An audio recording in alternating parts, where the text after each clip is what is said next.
Karen hit my mailbox so often it filed for a restraining order. I replaced it 4 times. She replaced her soul with a clipboard. The last straw, she fined me for provoking her bumper.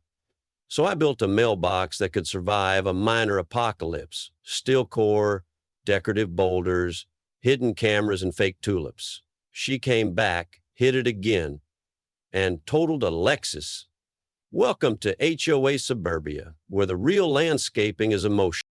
They say everyone has a breaking point. Mine showed up 3 weeks after I moved into Peachwood Grove, a gated slice of suburban utopia nestled in central Oregon, where lawns are manicured like golf courses and homeowners receive passive-aggressive letters faster than Amazon Prime.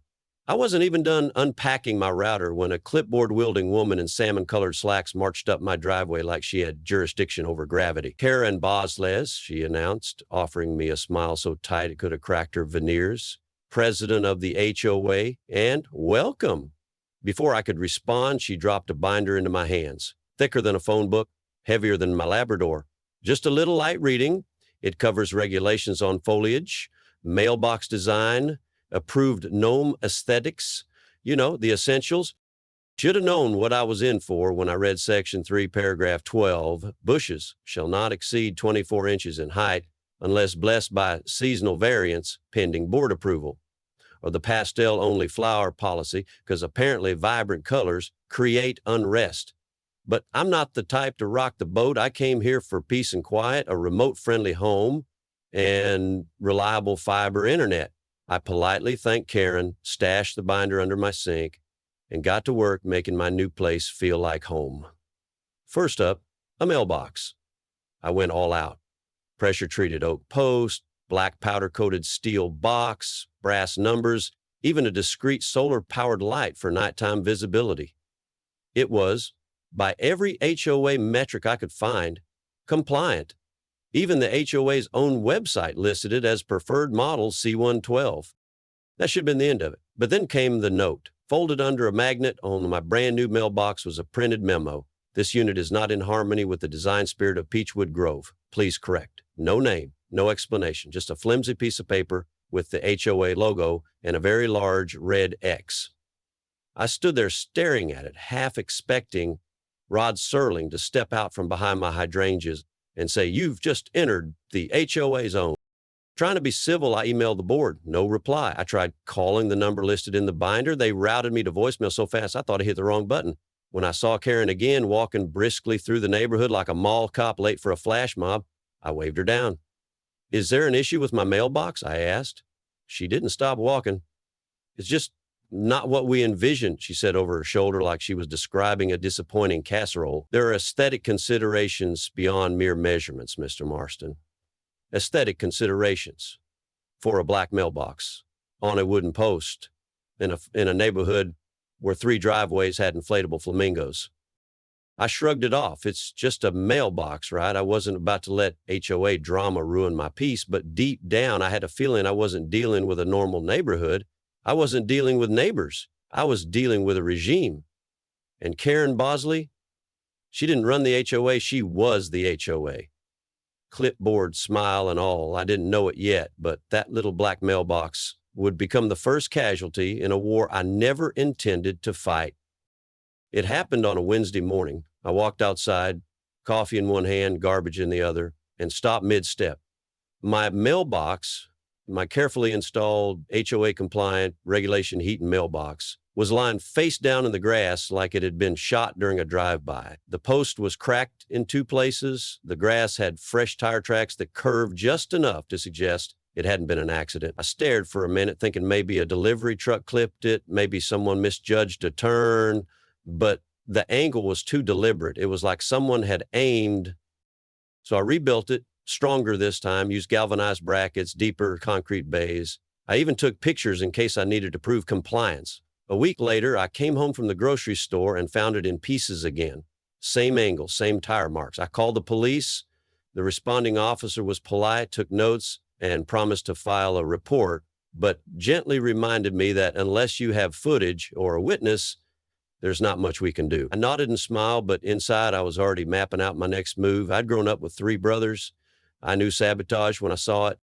Mailbox 4 was a base. I reinforced the base with steel brackets and spray painted the post with reflective paint just in case it was visibility. That one got taken out in broad daylight on a Sunday afternoon, no less. This time, the post was ripped clean from the ground, mail scattered across the lawn like confetti at a sad passive-aggressive parade. I replaced it again. Mailbox 4 was a beast. 4x4 pressure-treated post, quick-set concrete, double-lag screws. I even added rubber padding between the box and post to absorb impact. Didn't matter. It survived 6 days, just long enough for me to stop checking on it daily. When I found it, the mailbox was twisted at a 45-degree angle, and the post had a black smear across it like tire rubber. That was when I decided to fight back. I went online and ordered a solar-powered garden lamp with a hollow base. Inside that base, I installed a compact camera motion-activated 1080p resolution with night vision. HOA rules allowed decorative solar lighting with soft lumens. They never said anything about what went inside. I positioned it 6 feet from the mailbox and angled the lens just right. I waited. 2 days passed. Nothing. Then on the third night, bingo. I reviewed the footage the next morning, still groggy, toast in hand. At first, it was just headlights. Then the white Lexus SUV rolled into frame, slowed down, like really slowed down. The driver adjusted her angle, then steered deliberately into the mailbox like it was a parking spot at Target. The impact was clean.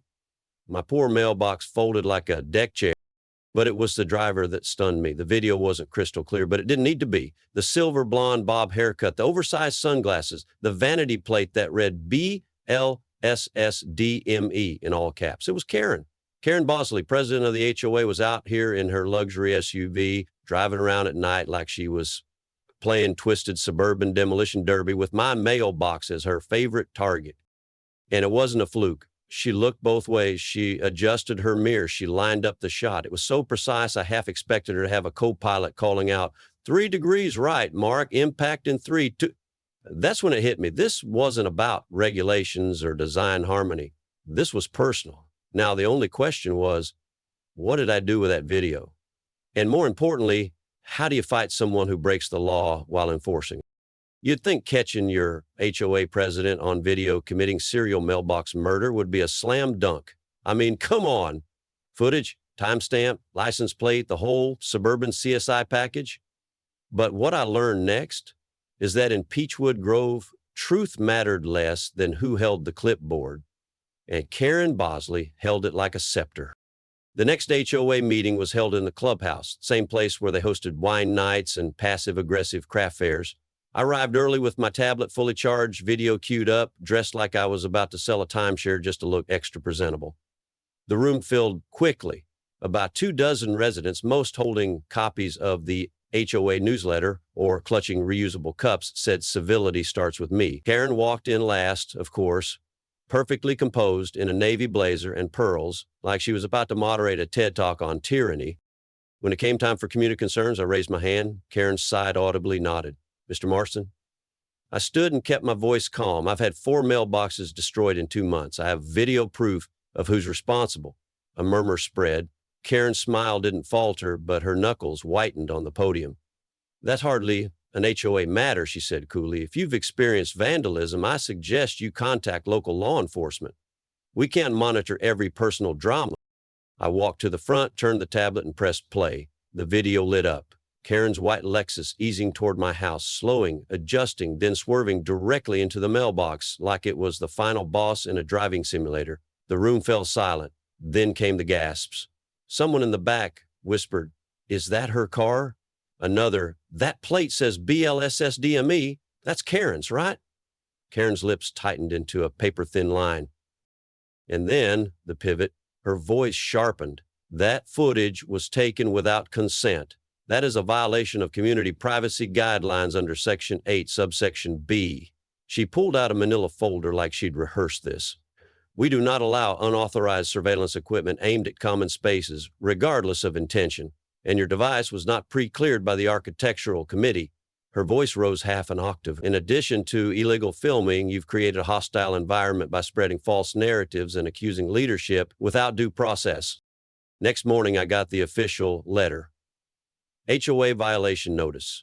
Surveillance installation without prior approval. $300, 0 cents fine.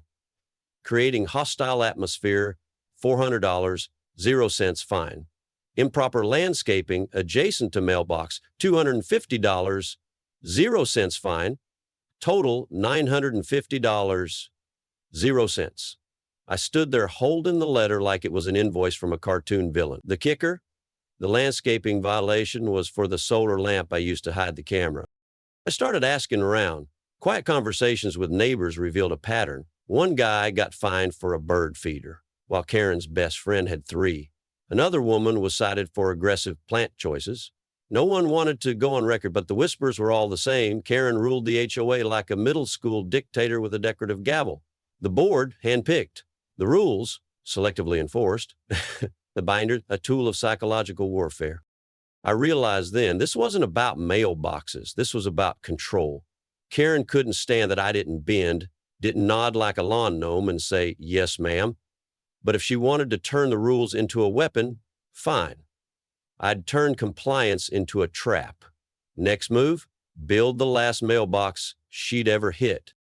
If Karen wanted to play HOA dictator, I was done playing citizen. That $950, 0 cents fine wasn't just a slap on the wrist, it was a declaration of war.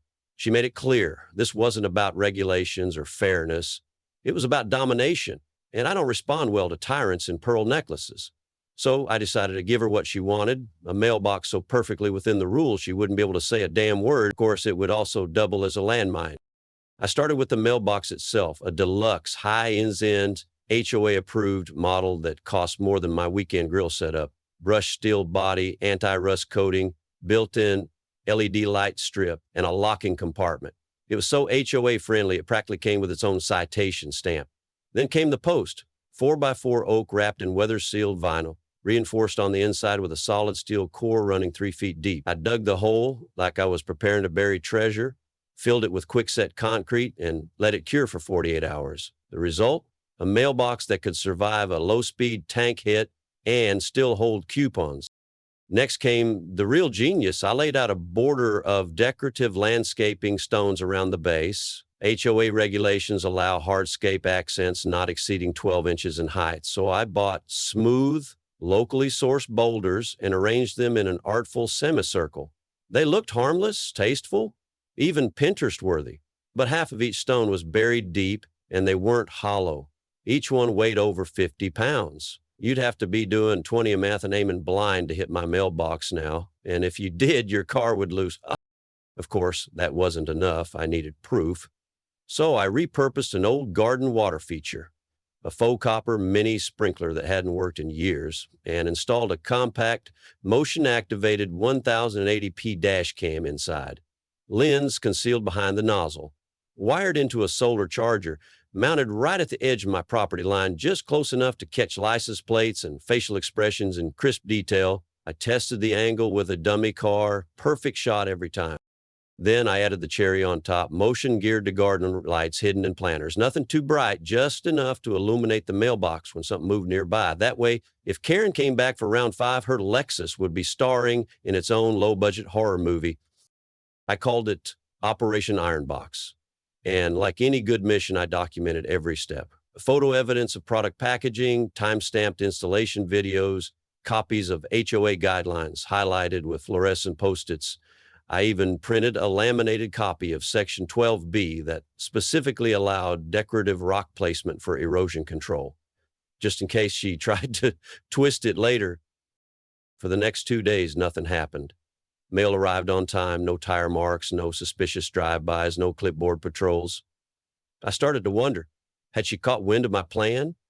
Was Karen biding her time, waiting for me to let my guard down? And then at exactly 11:12 p.m. on a Friday night, my phone buzzed. Motion detected. I opened the live cam feed, and there it was. Headlights. White SUV drifting toward my lawn like a hungry shark circling a seal. She was coming in hot, and she had no idea what was waiting. The headlights floated in from the corner of the frame like a ghost ship at sea. I sat up in bed, adrenaline kicking in like black coffee with a side of vengeance. My phone lit up again, motion detected. Live feed showed Karen's white Lexus crawling past my driveway. slower than a funeral procession, but with the precision of someone who'd done this exact route before. Only this time, the stakes were different. This time, I'd built the battlefield. She paused just before the mailbox, her headlights bouncing off the stone border, and then, with a flick of the wheel, she swerved hard, right into it. The front passenger tire slammed into one of the buried boulders. The sound was glorious, a dull, crunchy thud followed by the sharp hiss of a tire losing its will to live. The Lexus jolted violently, front right wheel folding under the frame like a bad yoga pose. Metal screeched, the bumper crumpled, the airbag detonated like a bad decision in slow motion, and then silence. Well, except for the soft whir of my solar cam recording everything in glorious HD. I grabbed my phone, walked calmly outside, and dialed 911. Yes, I'd like to report a vehicle accident, I said, keeping my tone neutral. A car just drove off the road and into my landscaping. I used that word very intentionally. No serious injuries that I can see, but the vehicle is definitely not drivable. As I stepped onto my lawn, the smoke from the crumpled hood met the glow of my motion lights. Karen was slumped forward, hair in disarray, blouse stained with what I later found out was cold brew from her cup holder. She shoved open the door, stumbled out barefoot. Why was she barefoot? And immediately pointed at me like she was on a courtroom drama. "You set a trap," she screeched, arms flailing. "This is entrapment, assault, intent to harm. I'm calling my lawyer." I didn't flinch. I just raised my phone and hit record. "Karen, you drove off the road and into my property, into my mailbox again, the one that's been approved, documented, and reinforced after 4 previous collisions." I kept my voice level. "Would you like me to show you the footage? You can watch the exact moment your Lexus became an art installation." She lost it. "This was planned. You knew I'd hit it. You wanted this to happen. You lured me in like, she paused, searching for words, then yelled, "like a psychopath." I almost thanked her for the compliment. Just then, the flashing lights of a patrol car lit up the cul-de-sac. Seconds later, an ambulance and fire truck followed. Because in Peachwood Grove, everything has to be dramatic, even petty vengeance. The officers approached, calm but firm. I handed over my documentation, footage, photos, HOA approvals, receipts for every rock. Karen, still panting, launched into her greatest monologue yet. "He rigged the mailbox. He buried rocks. He's stalking me. This is HOA harassment." The lead officer raised an eyebrow. "Ma'am," he said slowly, "why were you driving on Mr. Marston's lawn at 11:15 p.m.? Karen blinked. I swerved. There was a cat." He jotted that down. "Was this the same cat you swerved to avoid the last 4 times?" They asked to see my video. I handed over the tablet. The footage didn't lie. Karen's Lexus slowing, steering deliberately, wheels turning before the crash. There was no cat, unless it was invisible and wearing reflective paint. The end result? Citation for reckless driving, vandalism, filing a false report, no seatbelt. Her Lexus was declared totaled on the spot. Frame bent, axle snap. Her insurance agent, also a neighbor, later confirmed to me with a wink that her policy wouldn't cover damage caused during illegal activity. Karen's reign of petty terror had just hit a financial brick wall. And her HOA, well, that was about to crack too. Because 3 days later, I got an anonymous envelope. Inside were HOA financial records. And let's just say mailboxes weren't the only things Karen had been wrecking. 3 days after the crash, I received a letter, hand-delivered, of course, summoning me to an emergency HOA meeting. The envelope was sealed with gold foil like it was an invitation to a royal execution. Inside was a typed notice accusing me of reckless endangerment, property sabotage, and deliberate damage to HOA unity. It also informed me that Karen would be appearing with legal counsel to demand formal restitution and a public apology. That's when I knew this wasn't just about the car anymore. Karen was trying to rewrite the narrative, make me the villain in her HOA soap opera. And I had a front row seat. When I arrived at the clubhouse, it was standing room only. Word had spread, and everyone from the gardening committee to the pickleball dads had shown up for what was being dubbed the Lawn and Order meeting. Karen entered dramatically, flanked by a fresh-faced lawyer who looked barely old enough to vote. She wore a neck brace, one arm in a sling, and large dark sunglasses indoors, probably to complete the tragically wrong woman look. Her lawyer carried a stack of documents like he was prepping for a class action against gravity. "We are here today," Karen began, her voice fragile but theatrical, "because a resident has taken it upon himself to endanger the lives of others through malicious landscaping and covert surveillance." She gestured toward me like I was a war criminal. Some neighbors nodded sympathetically, others shifted uncomfortably. There were whispers. The HOA board sat stiffly at their table, clearly unsure whether to play judge, jury, or just stay invisible. Karen's lawyer stood and delivered his carefully memorized script. I had installed a dangerous structure, failed to report it, and had created an environment of intimidation and division. He said I should be fined, forced to replace Karen's vehicle, and suspended from all community privileges, including access to the pool. The man said community privileges like he was revoking my right to oxygen. But I came prepared. When they opened the floor to resident comments, I stood and walked up to the projector. I didn't say a word. I just played the video again. The same slow motion swerve, the same deliberate turn, the same Lexus playing mailbox bumper cars. Then I handed the board my packet, approval forms, receipts, HOA landscaping guidelines highlighted like a college thesis, and a signed statement from Officer Reeves, who confirmed Karen had admitted there was no visible cat during the incident. The room was silent for a long moment. Karen adjusted her sling like it might suddenly earn her sympathy. Then from the back, someone whispered, "Isn't that the same Lexus that took out Tony's garden last year?" A few people laughed. Another said, "Didn't she find my kid for sidewalk chalk?" The tide was turning. One by one, neighbors began sharing their own Karen stories. Passive-aggressive notes, surprise citations, secret rules invented mid-week. The board finally had enough. "We'll reconvene next week to discuss this matter further," the VP said, clearly shaken. "In the meantime, all fines are suspended." Karen's face dropped. Her lawyer looked like he wanted to sink into his chair. As I left the room, someone clapped me on the back and whispered, "Nice work, Ironbox." It caught on faster than I expected. I didn't just survive the HOA's kangaroo court, I walked out with a nickname. And the next morning, something even juicier showed up on my porch. A manila envelope, no return address, and inside, a list of HOA financial transactions with some interesting entries. Let's just say Karen's Lexus wasn't the only thing that was totaled.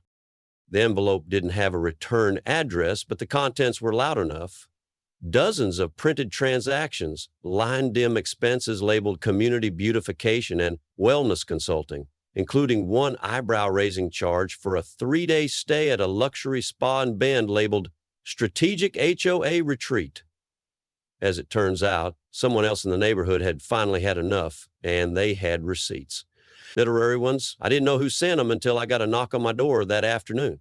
Standing there with a folder in one hand and a fire in her eyes was Ellen Truby, retired IRS accountant and legendary HOA committee lurker. "I've been watching her cook the books for years," Ellen said, stepping inside like she owned the place, "but nobody wanted to poke the dragon. Then you came along with your steel mailbox and gave folks a reason to stop being scared." She laid out the full picture.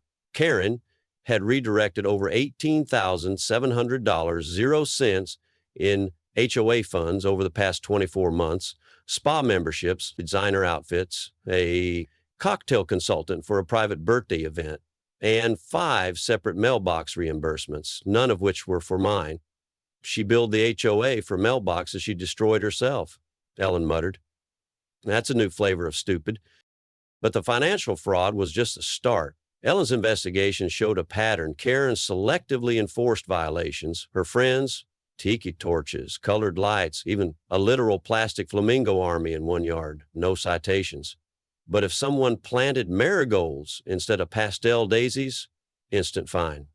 She even hit one neighbor with a $150 0 cents citation for excessive Halloween enthusiasm. Meanwhile, Karen's backyard had a full inflatable haunted house and a fog machine rented from Party City, HOA hypocrisy in full technicolor. Ellen compiled it all, receipts, reports, highlighted excerpts from HOA policy, even a notarized timeline of complaint records and enforcement discrepancies. And the kicker? Karen had authorized reimbursements without full board votes multiple times. That alone violated the HOA charter. Ellen presented the file to the board, and for once, they didn't look scared. They looked furious. The vice president, Walter, who once trembled every time Karen spoke, called an emergency session and sent out an announcement. A vote of no confidence would be held Friday evening, open to all HOA members. The news hit the neighborhood like a lawnmower to a sprinkler head. Flyers went up. Group chats exploded. People who hadn't attended an HOA meeting in 5 years suddenly became policy experts. I got called the guy with the mailbox at least 7 times that week. It wasn't just about rules anymore. It was about revenge, community revenge. And Karen, she didn't go down quietly. She started knocking on doors, dressed like a widow in mourning, giving soft voice speeches about respect, order, and healing. But the timing was too perfect and the evidence too heavy. People weren't buying the act anymore. The HOA wasn't just facing a leadership problem, it was facing a reckoning. The vote was coming, and the community was wide awake for the first time in years. And just when I thought the drama had peaked, someone sent me a screenshot from a local Facebook group. Karen had posted a message. Even if they vote me out, they can't erase what I built. Peachwood Grove needs structure. Without me, chaos will return. I almost replied, but I figured she'd hear my answer soon enough. From all 73 voting households. Friday evening came with the kind of tension usually reserved for elections or neighborhood bake-offs involving prize money. Folding chairs lined the clubhouse, clipboards were passed out like ballots in a courtroom drama, and someone even brought popcorn, literal popcorn. Karen arrived 10 minutes late, of course, wearing a cream blazer, large sunglasses, and a face so tight it could crack mirrors. Her neck brace was gone, replaced with something far more dangerous, confidence. She stood before the crowd, made a sweeping gesture like she was launching a TED Talk, and said, "Everything I've done was for the integrity of this community." You could feel the air roll its eyes. Then came the vote. Quiet, methodical. One by one, residents marked their choices. Ellen stood in the corner with her hands folded, eyes sharp like a retired IRS angel of justice. Walter, the HOA vice president, gathered the forms and tallied the results at the front table. No theatrics, no filibusters, just math. When he finally looked up, he didn't smile. He simply said, "The vote of no confidence passes, 73 in favor, 2 opposed." Karen stood motionless, blinking like she didn't hear him. One of the opposed was likely herself, the other probably her cocktail consultant. Walter wasn't done. As of this moment, Karen Bosley is removed from her role as HOA president. The board has also voted to refer the matter of financial misconduct to the district attorney's office for investigation. There was a pause, half disbelief, half catharsis, and then someone clapped, then another, and suddenly the room exploded. Clapping, cheering, even someone shouting, "Long live the mailbox!" Karen turned on her heel and stormed out, heels clicking like angry punctuation marks, flanked by her shell-shocked lawyer. Someone caught the moment on video. Someone else posted it. Within hours, the clip had a caption, "HOA Karen gets evicted from her own throne." The next day, I went out to the curb with a paintbrush and a piece of plywood. I wasn't normally the kind of guy to gloat, but exceptions had been made. In big black letters, I painted "Mailbox, sponsored by HOA Karma Fund." Then I staked it right in front of the iron box. By noon, people were stopping to take photos. By 3, a group of teenagers made a TikTok using it as a backdrop. Someone left a gnome dressed like a judge next to it. I kept it there. That weekend, the HOA held a special election. Ellen Truby won unanimously. Her first order of business? Rewriting the entire HOA codebook into something readable and humane. Her second? Offering full transparency on financials and creating an open forum for all future citations. "No more secret fines, no more backyard tyranny," she said, standing beneath the community bulletin board like a true suburban revolutionary. You'd think she was running for Congress the way people cheered. As for me, I learned something powerful. You don't always need to yell to win. You don't need to throw punches or scream louder than your enemy. Sometimes all you need is a sturdy mailbox, a camera, and a deep understanding of how rules work, especially when the other side abuses them. Karen thought she could weaponize the system. All I did was turn the system around and let it do the work for me. On Sunday evening, just before dusk, I saw her. Karen, suitcase in one hand, stack of HOA binders in the other, walking down her driveway for the last time. No lawyer, no clipboard, no audience. Just two neighbors filming quietly from across the street. One whispered, "Wait for it." Right on cue, her suitcase wheel caught a crack in the pavement she never approved to fix. She stumbled, cursed, then regained her balance and kept walking. I didn't wave, but I did nod. Because in Peachwood Grove, justice doesn't always arrive in a courtroom. Sometimes it pulls up to the curb and meets its match in cold steel and concrete.